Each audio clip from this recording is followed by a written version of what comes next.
Not exactly the update I wanted to be doing on the Cutlass, but as you can see, I got the motor back out and I'm missing a cylinder here. This one's really clean. These ones are not too bad. But if you're wondering why the cylinder is out, it is because I butted the rings.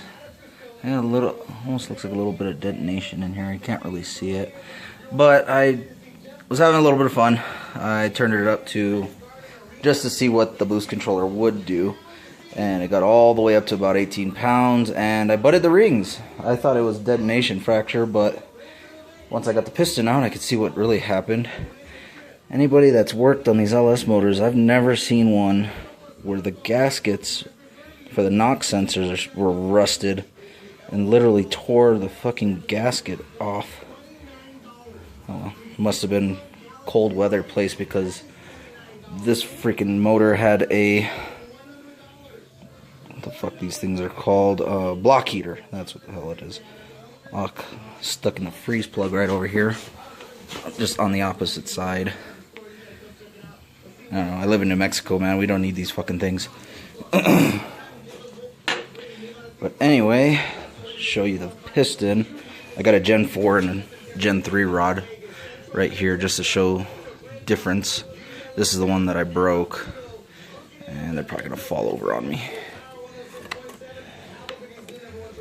Now if you look at the thickness, let me just stand up.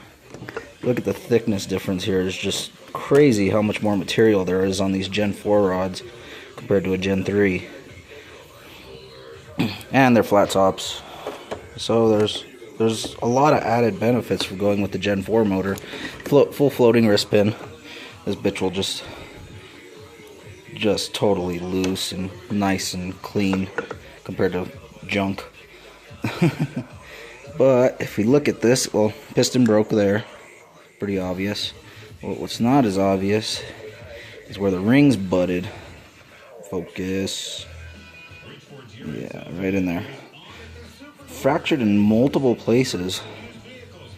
I've never had this happen before, but I've seen plenty of pictures on LS1 Tech where people do this. It's kind of crazy.